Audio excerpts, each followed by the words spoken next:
Hi, welcome to the Pride and Prejudice curriculum unit for the high school level.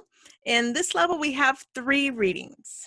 Now, we start off with a reading on the ancient Greek philosophers Plato and Aristotle. And the reason we're starting off with these readings is that the theme of this unit is ethics, which is a natural progression from previous units in which we look at uh, philosophical ideas like how people think, how do we acquire knowledge? And so it's natural to ask the next question, which is how we should behave.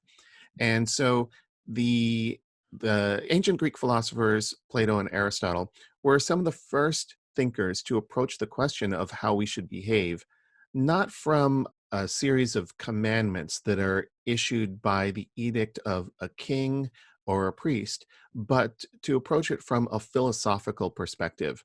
So that's why we lead off with those philosophical readings. Right. The next reading we have is our historical context reading on the Regency period. Now, the Regency period is the time where the Prince Regent was overseeing England.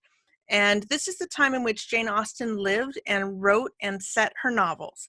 And so, in this particular reading, we talk about those Hanover kings, the Georges, who were reigning during this time period. And we talk about the customs in England about primogeniture, or that property would have to be handed down to a male relative, particularly the first son, and customs, even fashion and dancing, because all of this, there were these sort of rules and known standards of behavior in all of these aspects of society.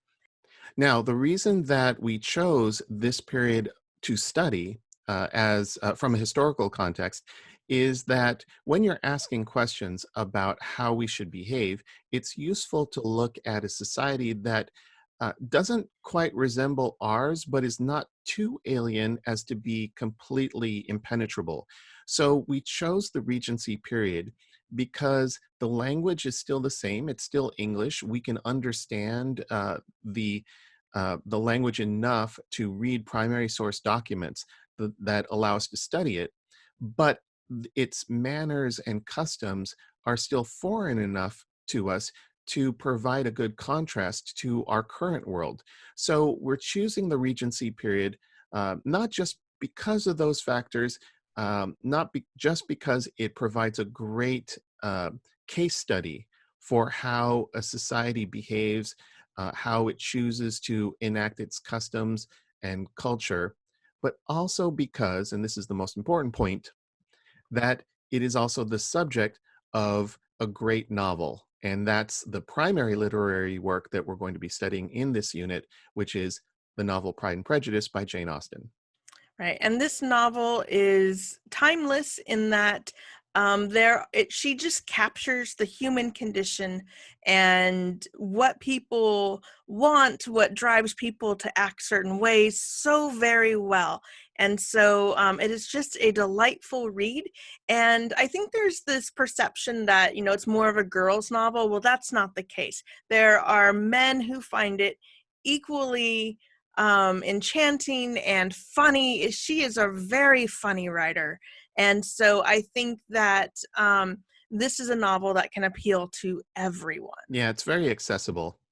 Absolutely. Now, the thing to do when you're presenting these works to your student is to, even though it may seem like there's not much of a connection between the world of ancient Greece and the Regency period and even our world, but those connections do exist. And so the reason we grouped all of these readings together is that there are connections to be made. So it's worthwhile to consider them as you're preparing and presenting the work to the student.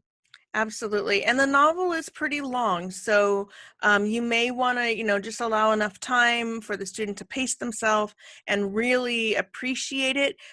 We do recommend that you do the philosophy reading, which is shorter, and the Regency historic background, which is still, again, shorter than the philosophy reading, do those first to have that sort of context and allow the student the background where the novel can really be much more of an enriching read.